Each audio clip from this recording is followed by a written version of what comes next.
पुराण पुरुषोत्तम भगवान की जय, भागवत भगवान की जय, वेदव्यास भगवान की जय, परमहंस श्री सुखदेव जी महाराज की जय, राजर्षि परीक्षित जी महाराज की जय, श्री विश्वनाथ भगवान की जय, बजरंगबली भगवान की जय।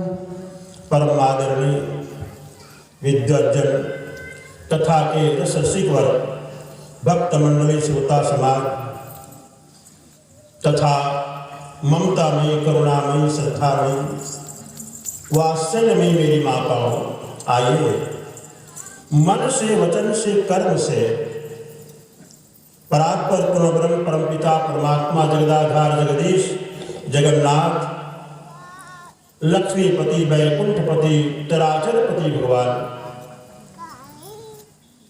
श्री नारायण श्री हरि श्री कृष्णचंद्र जी भगवान के पावन युगल श्री चरणों में सादर प्रणाम करती हूँ और उन्हीं की वाग्मयी श्री विग्रह श्रीमद् भागवत महापुराण को हृदय से प्रणाम करती हुई उनकी पावन कथा में प्रवेश करें। बड़ी पावन कथा है सज्जनों, जिनके विषय में बताया गया यस्या श्रवण मात्रेणा मुक्ति करती निशिता। जिन भागवत जी को स्मरण करने मात्र से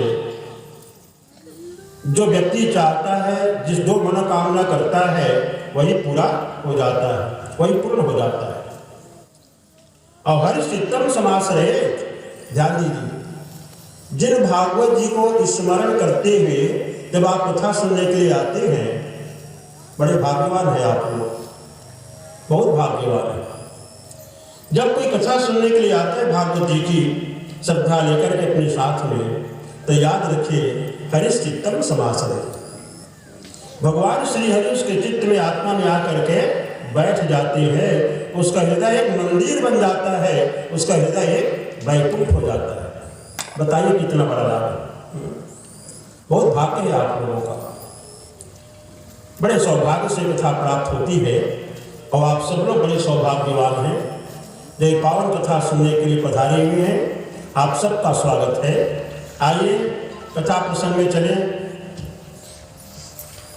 जिन पावन कथा को श्री सुखदेव जी महाराज जी हरिद्वार में गंगा किनारे तत्वानंद नामक आश्रम में राजर्षि परीक्षित जी से वर्णन कर रहे हैं, इधर नैमिषारण्य जैसे महान तीर्थ में है ना, महान तीर्थ में तीर्थ बर नैमिष विख्याता है ना, जो प्रसिद्ध है पूरे संसार में।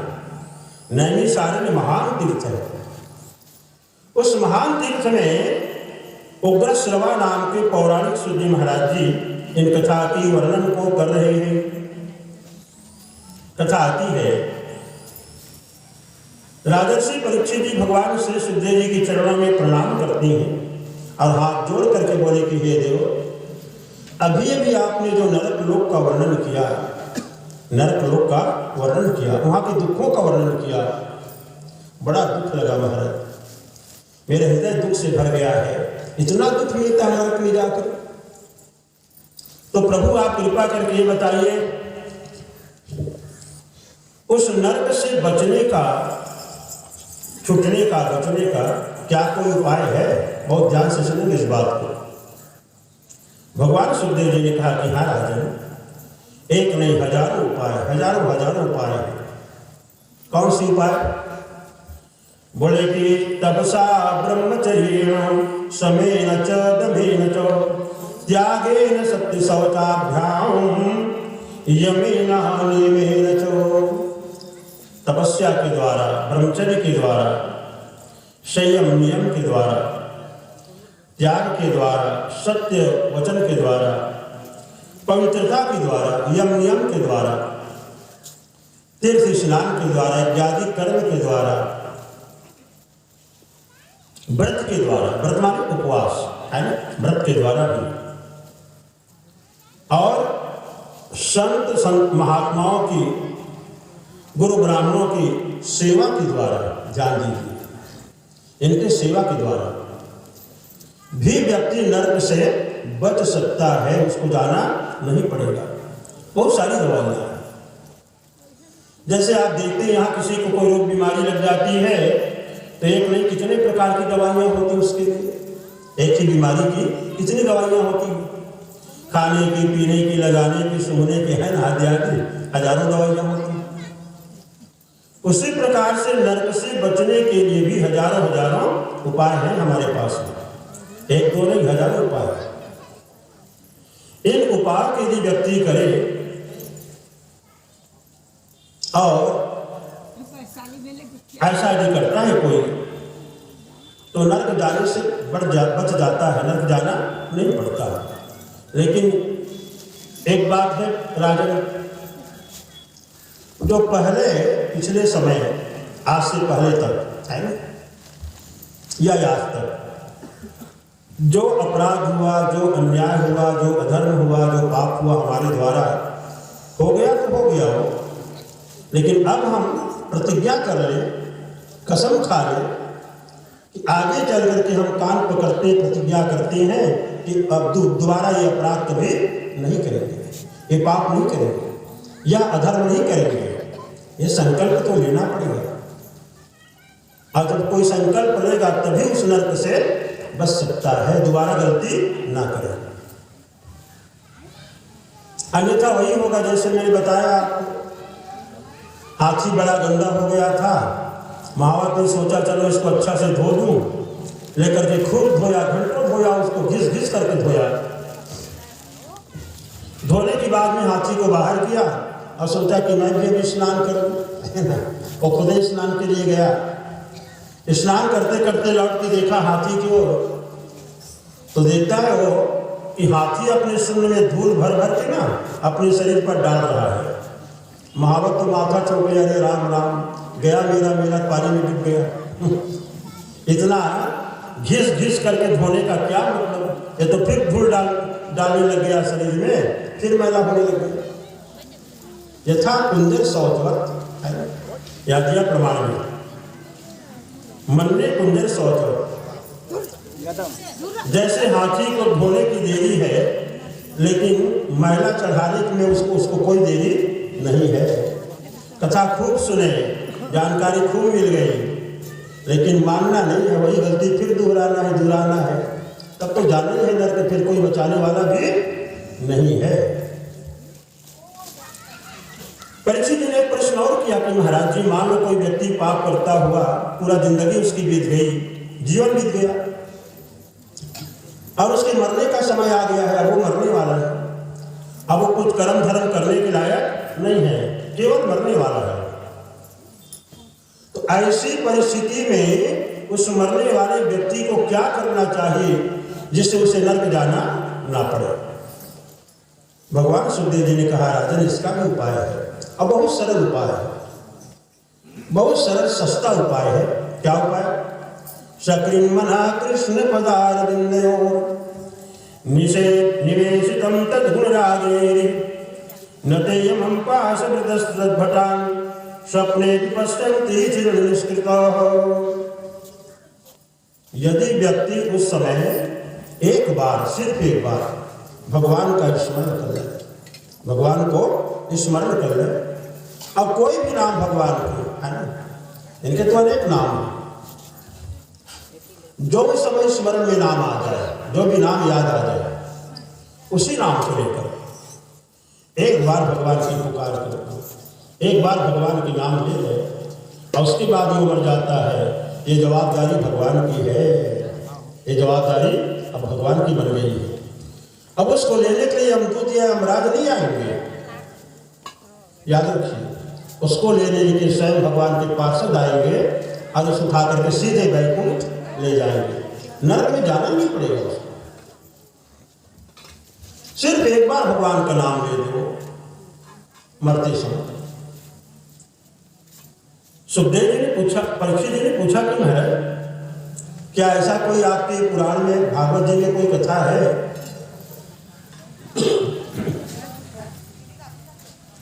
कि जो व्यक्ति जीवन भर पाप किया हो और मरते समय भगवान याद आ गया उसको, तो भगवान का नाम ले दिया और उसकी मुक्ति हो गई? ऐसी कोई कथा है क्या महाराज? ऐसा कोई प्रमाण है? सुखदेव जी ने कहा हाँ राजन है ना, हम बता रहे हैं। क्या कौन सी कथा है?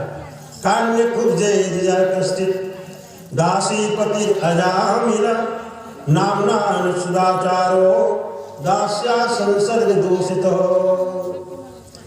कन्नौज नामक नगरी में एक अजामिल नाम करके ब्राह्मण था। बहुत ध्यान से सुनेंगे। अजामिल नाम का एक ब्राह्मण था, बड़ा धर्मात्मा ब्राह्मण था वो, वेदज्ञ ब्राह्मण था वो, सर्ववेद की शारदा, देखो सभी वेदों का ज्ञाता था वो, अग्निहोत्री था वो, नित्य अग्नि में हवन करना उसका नित्य का कर्म था। बड़ा विद्वान ब्राह्मण, धर्मात्मा ब्राह्मण था। उसकी पतिव्रता एक पत्नी भी थी, दो छोटे छोटे उसके बच्चे भी थे। माता पिता का श्रवण कुमार था वो, माता पिता के लिए श्रवण कुमार था। बड़ा आज्ञाकारी था, जो माता पिता कहते बड़े प्रेम से उस आज्ञा को पालन करने में वो लग जाता। आज्ञाकारी था माता पिता का।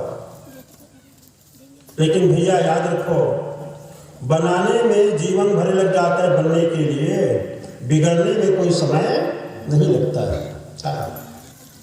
एक दिन पिताजी ने आज्ञा दी कि बेटा अजामिल घर में सूखी लकड़ी नहीं है, जा जंगल से लकड़ी काट करके ले आओ। अजामिल गया, सूखी लकड़ी काट करके गट्ठा बना के सिर में लेकर के आ रहा है। तभी देखता क्या है कि रास्ते में एक बड़ी ही सौंदर्यवती, बड़ी सुंदर रूप वाली जवान अवस्था की एक गणिका, एक वेश्या है, किसी पुरुष के साथ में मिल रही है, किसी पुरुष के साथ में मिल रही है। अजामिल ने जब उस दृश्य को देखा तो आंखें मूंद ली, अरे राम ये क्या देख लिया मैंने? अपने रक्षा के लिए आंखें मूंद ली उसने। लेकिन वह गणिका थी, वेश्या थी, उस पुरुष को छोड़कर दौड़ी चली आई और अजामिल से आकर के लिपट गई। अजामिल से आकर के लिपट गई, गले में बाहें डालकर लिपट गई उससे आकर। अब इस समय आप विचार करेंगे, ऐसी परिस्थिति में अपने धर्म को बचाना, ब्रह्मचर्य को बचाना क्या सरल है? नहीं, सरल नहीं, बहुत कठिन है। धर्म की परीक्षा यही तो होती है कि विपरीत परिस्थिति में, विषम परिस्थिति में भी आप अपने धर्म को बचा पाते हैं या नहीं बचा पाते। सामान्य परिस्थिति में तो सब धर्मात्मा है। अजामिल अपने मन को रोकना चाहा लेकिन नहीं रोक पाया, क्योंकि मन बड़ा दुष्ट है ना। अर्जुन ने कहा प्रभु क्या बताऊं ये दुष्ट मन को, हवा भी इसके बराबरी की तेजी से चलने वाला नहीं है, ये बड़ा चंचल है केशव। मन उसका विचल गया, धीरज की बात उसकी टूट गई, धैर्य उसका गया, ज्ञान वैराग्य भूल गया, लकड़ी की गट्ठा फेंक दिया और उसके साथ में सैन भी लिप्त हो गया, सब भी लग गया। अब भैया गेंद के लिए आप किसी मकान के, ऊंचे मकान में यदि सीढ़ी बनी हो तो ऊपर मकान के जो सीढ़ी के आखिरी ऊपर है वहां आप गेंद को एक बार छोड़ दो तो क्या गेंद वहीं रुक जाती है? रुकेगी वहीं? नहीं रुकेगी, वो टप टप करते हुए नीचे आ जाती है। व्यक्ति एक बार गिर गया तो फिर ऊपर उठना उसका मुश्किल है, मुश्किल है। यही जीवन का सत्य है प्यारे, आप सबको भी अनुभव है इसका। भूल गया माता पिता को, भूल गया पतिव्रता अपनी पत्नी को, जो छोटे नन्हे मुन्ने बच्चों को, सब कुछ भूल गया। अब तो गणिका का ही बनकर के, वेश्या का ही बनकर के गंगा जी के किनारे एक कुटिया बनाकर को रहने लगे। समय बीतता गया तो आगे चल करके उस गणिका के द्वारा एक एक संतान भी होने लगी। एक हुए, दो हुए, तीन हुए, संतान भी होने लगे, 9 बेटे हो गए उसके। 10वें बार गणिका जो है, दासी जो है, वो गर्भ में थी। तभी कुछ महात्मा लोग आए, गणिका ने उनकी बड़ी पूजा करी, पूजा करके चरणों में खूब श्रद्धा से प्रणाम करी। महात्मा लोग तो है, दयावान तो होते ही है। महात्माओं ने कहा कि देवी देखो इस समय गर्भ में होते हैं, तो हमें आप एक वचन दो कि गर्भ से जो तुम्हारा बालक होगा ना, उसका नाम नारायण नाम रख देना, नारायण नाम रख देना। बस इतने चाहते हैं हम तुमसे, हमारी यही विदाई है, यही विदाई हमको दे दो। गणिका ने कहा महाराज अवश्य आपकी आज्ञा का पालन होगा। यदि मेरा पुत्र हुआ तो उसका नाम मैं नारायण ही रखूंगी। महात्मा लोग चले गए। समय आने पर गणिका के गर्भ से एक संतान हुई, एक पुत्र हुआ, एक बेटा हुआ, और महात्माओं को याद करके उसने उनका नाम क्या रखा? नारायण नाम रखा उसका। बड़ा सुंदर बालक था, खूब सुंदर था। अजामिल को बहुत प्रेम था उस बच्चे पर। बार बार उसको बुलाते, बार बार उसको गोदी में लेते, बार बार उसको पुकारते रहते, नारायण सुनो तो, नारायण आओ तो, नारायण बैठो तो, बार बार उसको बुलाते रहते। बहुत सुंदर बालक था। अब इस तरह से समय व्यतीत होते गया, और समय व्यतीत होने के बाद में जब अजामिल की उम्र 88 वर्ष की उम्र उसकी पूरी हो गई, तो वहाँ मृत्यु के देवता यमराज ने कहा यमदूतों से कि यमदूतों देखो, और अजामिल की उम्र समाप्त हो रही है, ब्राह्मण होकर के नीच कर्म किया, पाप कर्म किया, जाओ उसको पकड़ करके ले आओ, नरक में डालेंगे। यमराज की आज्ञा लेकर के एक नहीं 3 यमदूत वहां पधारे, 3 यमदूत आए, और तीनों आकर के जब अजामिल के सामने प्रकट हुए, भयानक रूप था उनका, उल्टे उल्टे हाथ पांव, उठे हुए केस, खड़े हुए केस, लंबे लंबे नख, बड़ी बड़ी दांत, बड़े बड़े दांत, बड़ी बड़ी आंखें उनकी। एक बात और अजामिल देख रहा है कि जो आए हैं यम के दूत ना, उनका पांव धरती पर नहीं है, धरती पर नहीं है, धरती से अलग है, धरती से अलग है, अधर में खड़े हुए। कारण समझ में आ रहा है? देखो इस लोक के जो निवासी है, मृतलोक के जो निवासी है, चाहे मनुष्य हो, पशु पक्षी, कोई भी हो, उन सब का पांव जमीन पर पड़ेगा, उसके बिना उनका काम नहीं चलेगा, वो नहीं चल पाएंगे, है ना। लेकिन जो दूसरे लोक के निवासी हैं, दूसरे लोक के जो निवासी हैं, यदि वो इस लोक में आएंगे तो उनका पांव जमीन पर नहीं पड़ेगा। ये शास्त्र का प्रमाण है, ये शास्त्र का प्रमाण है। धरती से अलग थे वो। देखते अजामिल घबरा गया उनको, और देख करके चिल्ला उठा नारायण। दूर में उसका बालक नारायण खेल रहा था।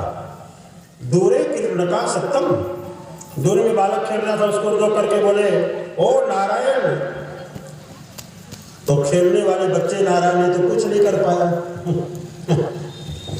यम के दूत जो है उसके गले में फांसी की फंदे डालकर उसके प्राण को खींचने लगे, लेकिन ये आवाज कहाँ गई? कबहू दीन दयाल की भनक परोगे कान, राम राम जपते रहो जब लगी घट में प्राण, कबहू दीन दयाल की भनक परेगी कान। ये आवाज दीनदयाल दीनबंधु भगवान के कानों में चली गई। भगवान ने तुरंत कहा नंद सुनंद जल्दी से जाओ, कोई व्याकुल होकर के